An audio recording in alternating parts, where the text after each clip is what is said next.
Bonjour à vous, chers auditeurs, et bienvenue à Questions d'actualité. Ici Philippe Labrec au micro. Presque 20 ans après la crise des accommodements raisonnables, nous revoilà plongés sensiblement dans les mêmes questions, à savoir jusqu'où aller dans l'application de la laïcité dans un contexte de revendication de certains groupes religieux. Le rapport du comité d'études gouvernementales sur le respect de la loi sur la laïcité de l'État et les influences religieuses, dévoilé cette semaine, ravive un débat profond sur l'identité et la valeur du Québec. Pour en parler, nous recevons Guillaume Rousseau, professeur titulaire, directeur des programmes de droit et politique appliquée de l'État et à l'Université de Sherbrooke et directeur de la recherche à l'Institut de recherche sur le Québec. Et bien sûr, le co-auteur de ce rapport intitulé « Pour une laïcité québécoise encore plus cohérente, bilan et perspective ». Monsieur Rousseau, bonjour. Bonjour. Plaisir de vous recevoir. Le comité d'études gouvernementales en question a été mis en place le 10 mars 2025. Vous venez tout juste de déposer votre rapport de plus de 230 pages. On peut dire que vous avez été efficace, là. Est-ce qu'on devrait vous mettre à la tête de la SAC? Oui, sans doute que oui. Effectivement, je vous confirme que ça a été beaucoup de travail en assez peu de temps. Mais en même temps, on avait... À peu de frais? Oui, effectivement, j'ai pas fait ça gratuitement, là, bénévolement, Non. là, je vous rassure ou je vous inquiète, mais c'était payé correctement, mais sans plus. Mais ça sur quoi je veux insister davantage, c'est vraiment qu'on a eu l'appui de toute l'équipe des fonctionnaires de la direction de la laïcité. Donc vraiment, on a travaillé parfois des samedis matins, on a travaillé des grosses heures. Donc le mythe du fonctionnaire là qui travaille pas beaucoup, bon, c'est peut-être vrai dans certains cas, il y en a peut-être qui sont tablettés, mais au niveau de la direction de la laïcité, ça travaille fort, puis c'est plus efficace que certains à la SAQ, c'est sûr. Mais blague à part, là, pourquoi ce rapport est si important et quelles ont été les conclusions? Donc, c'est important parce que, bon, on le sait, la laïcité, c'est un débat de société depuis plusieurs années. Vous le rappeliez il y a quelques instants, ça fait près de 20 ans qu'on en débat intensément. Et là, en 2019, en 2017 d'abord, mais surtout en 2019, il y a eu une loi importante qui a été adoptée. Donc, je pense que de dire qu'on faisait un bilan 6 ans plus tard, il y a tellement eu de débats à l'époque, il y avait tellement d'opinions contradictoires sur les effets qu'aurait cette loi-là, de dire, 6 ans plus tard, on prend le temps de faire un bilan de cette loi-là pour à la fois voir qu'est-ce qui fonctionne bien, qu'est-ce qui fonctionne moins bien, qu'est-ce qu'on pourrait faire pour améliorer. Je pense que c'était pas un luxe. Puis en gros, la conclusion du volet bilan, mais c'est de dire lorsque ces lois-là contiennent des règles qui sont claires, comme l'interdiction du visage couvert ou du port de signes religieux dans certains cas, ça va plutôt bien.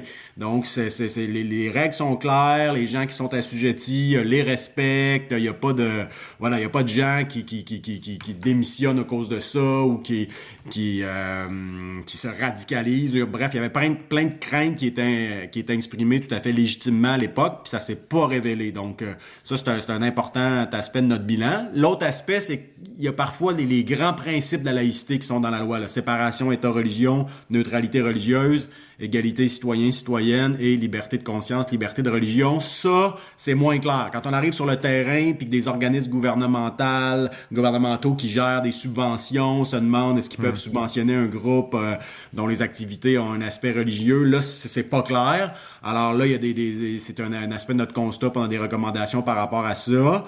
Puis même chose, l'existence de 2 lois. Donc, on a une loi sur la laïcité, une loi sur la neutralité religieuse, les accommodements religieux. Ça aussi, ça crée un petit peu de confusion. Donc, c'est un autre élément du bilan qui est ressorti.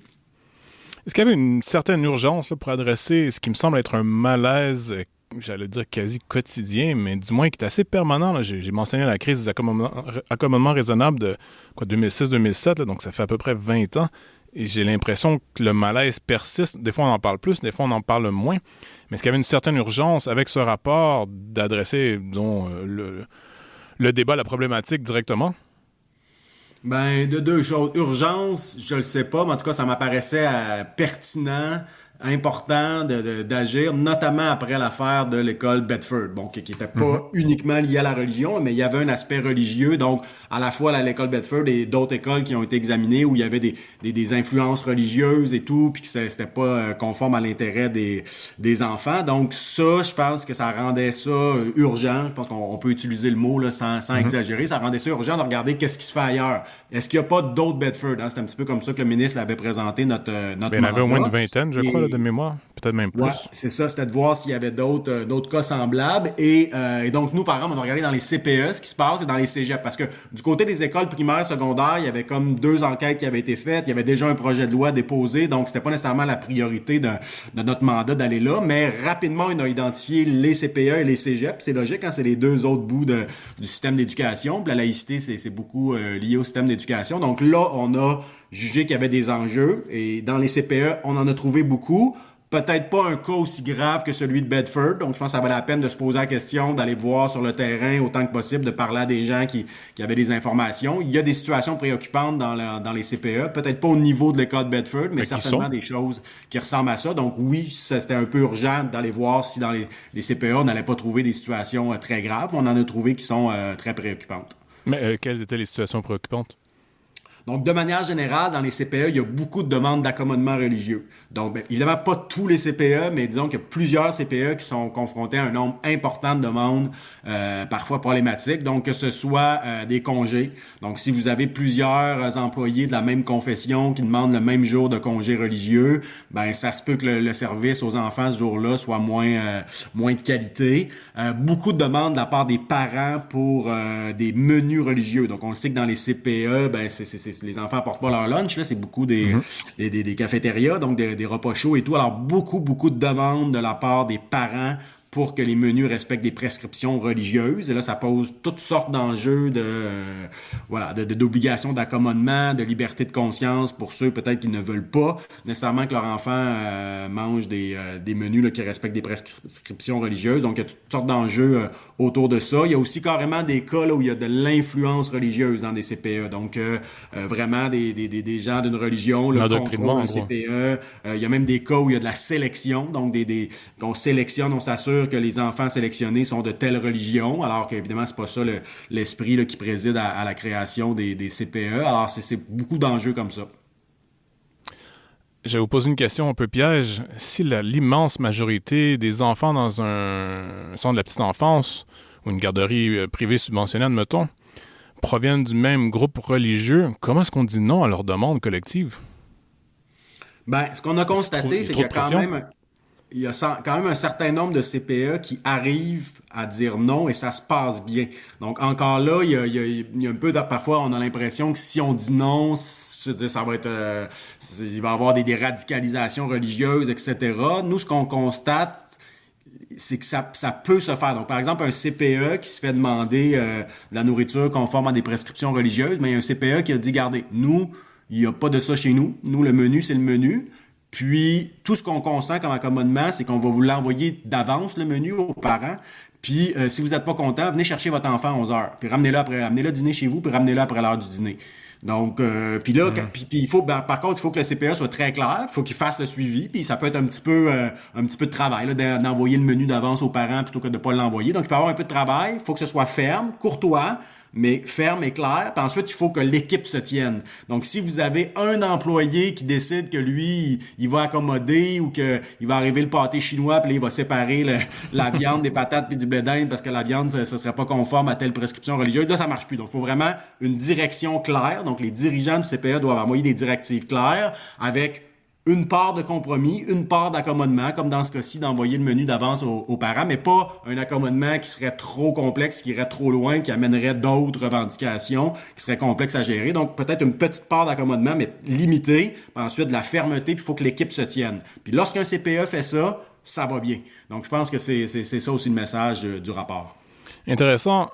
Comment est-ce qu'on sort de cette période de 20 ans, mais du débat comme tel? Comment on y met un terme dans le sens où on va avoir atteint une certaine entente, on peut dire collectivement, où tout le monde, tous les partis impliqués seront satisfaits de la chose et on pourra, entre guillemets, passer à autre chose parce que j'ai l'impression qu'on est pris dans la même période, comme je l'ai dit, là, je reviens aux accommodements raisonnables, la crise des accommodements raisonnables de 2006-2007.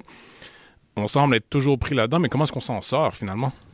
Ben, il y a deux aspects. En ce qui concerne le débat sur la laïcité en général, je pense qu'on on s'en sortira peut-être jamais complètement. Il y a toute une partie du rapport, c'est sur l'historique de la laïcité au Québec. Puis on voit que ça a toujours été une question qui a été débattue, la place de la religion dans la société par rapport à l'État et tout. C'est vrai un peu partout dans le monde. Puis là, au Québec, c'est particulier parce que, bon, pour toutes sortes de raisons, pensée catholique un peu différent de ce qui existe ailleurs en Amérique du Nord, bon, la situation constitutionnelle du Québec et tout. Fait qu'il y a des facteurs particuliers qui font que c'est peut-être encore plus important ailleurs. Donc, le débat sur la laïcité sous différentes formes, je pense, va toujours être là. Peut-être qu'il peut y avoir des périodes où c'est plus intense, d'autres périodes où c'est moins intense. Puis je pense que c'est moins intense depuis la loi sur la laïcité de 2019. Honnêtement, je pense qu'avant, il y avait encore plus de débats, puis certains trouvaient des fois que les débats, ça peut stigmatiser des personnes, pas tout le monde qui est à l'aise avec le débat. Donc, d'avoir un débat moins intense, plus apaisé depuis 2019, ça, je pense que c'est quelque chose qui ressort aussi du rapport. Donc, ça, c'est pour la laïcité en général. Pour les accommodements religieux, là, l'impression qu'on a, c'est que le vrai travail, c'était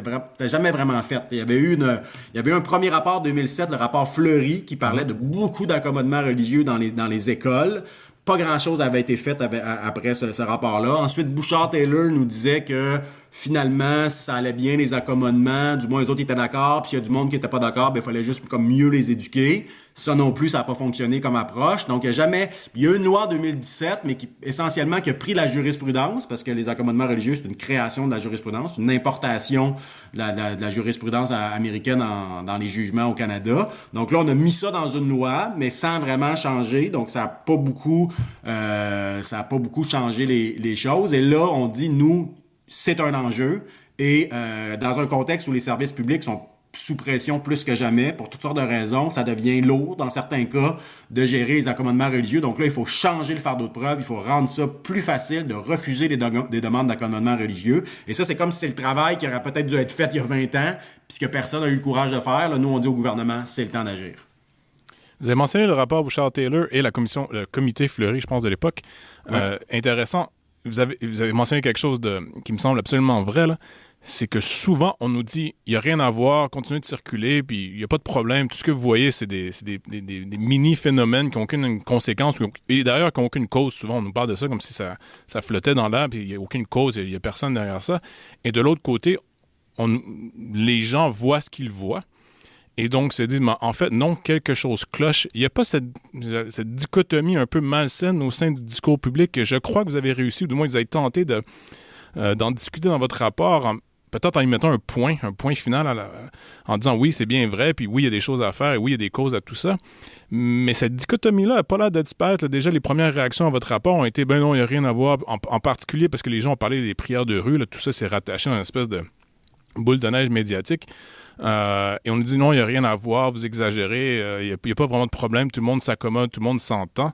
Comment est-ce que vous voyez ce discours-là qui dit qu'en fait, il n'y a rien à voir, il n'y a rien qui se passe, puis qu'on se crée des peurs, comme on dit au Québec? Je pense que il y a une partie de l'opinion publique, une partie des élites qui tiennent de ce discours-là depuis justement une vingtaine d'années. Puis nous, on espérait peut-être faire avancer un petit peu le débat, arriver quand même avec des faits. On a fait une vaste consultation, mais je pense qu'il y a des gens qui sont pas ouverts à être convaincus, qui sont pas ouverts à nuancer leur opinion. Puis ils ont leur place dans l'espace public, même si ils font pas toujours preuve d'autant d'ouverture qu'ils devraient. Mais à la fin de la journée, je pense que l'influence de ces gens-là tend à diminuer. On le voit, je ne veux pas trop faire de politique, mais je vais en faire un petit peu quand même là, pour que mon propos soit clair. Mais un parti comme Québec solidaire qui juge que c'est pas important, là, je voyais une espèce de petite affiche qui faisait circuler. Ça a été publié en effet sur Facebook, les réseaux sociaux. Ouais, exactement. Ils jugent pas que c'est important. Puis dans mon livre à moi, évidemment, il y a plusieurs raisons à leur insuccès, mais probablement que ça en est un. Quand on regarde un peu la trajectoire de Québec solidaire, on voit qu'ils ont été beaucoup populaires au moment de l'élection en 2017-2018. Il y a eu une grosse montée. Après ça, 2019, prennent position contre la loi sur la laïcité, le projet de loi 21, alors qu'il y avait une position qui était pour l'interdiction du port de signes religieux là, tout juste avant, pendant la campagne électorale. Et depuis ce temps-là, ils ne connaissent plus de succès électoraux dans les sondages. Évidemment, il y a d'autres causes, mais c'est pour vous dire. Fait que moi, j'ai l'impression que ces gens-là, il y a une part, particulièrement des élites, qui ont une réticence à parler de ces questions-là, qui veulent les banaliser et tout, mais ça les sert pas. Puis même traditionnellement, ils étaient peut-être dans l'insuccès politique, mais ils pouvaient quand même avoir des succès judiciaires devant les tribunaux. Mais là, même devant les tribunaux, on a eu une victoire très importante l'année dernière devant la Cour d'appel du Québec. Alors, je pense que ces gens-là, leur influence est appelée à diminuer, même si ils ont leur place dans l'espace public. En conclusion, vous émettez 50 recommandations. Pouvez-vous nous faire le sommaire, là, globalement? Quelles sont les recommandations que vous avez mises de l'avant avec le rapport? Oui, donc la première, ça peut paraître technique, mais c'est de dire on devrait fusionner la loi sur la laïcité de l'État et la loi sur la neutralité religieuse et les accommodements. Parce que c'est deux lois adoptées par deux gouvernements différents dans des objectifs un peu différents, puis c'est pas toujours cohérent. Donc mettre ça dans une loi, ça va vraiment aider les responsables là, des questions de laïcité sur le terrain à bien appliquer les règles applicables. Ensuite, on veut que conférer une espèce de prépondérance, d'importance dans l'ordre juridique québécois à la laïcité en mettant ça dans la Constitution québécoise, Constitution canadienne, donc il y a des aspects un peu de constitutionnalisme. Ensuite, il y a toute la définition des principes. Comme je vous disais plus tôt, ce qui est ressorti de notre bilan, c'est que les grands principes de la laïcité, tout le monde y adhère, mais on ne sait pas exactement ce que ça veut dire. Donc, nous, on propose des définitions à mettre dans la loi. Puis ensuite, on veut qu'il y ait des règles qui viennent mettre en œuvre ces différents principes-là. Et en lien, par exemple, avec le principe de liberté de conscience, liberté de religion, ben là, on propose même des nouveaux droits. Donc, un droit pour les employés de l'État de travailler dans des institutions laïques.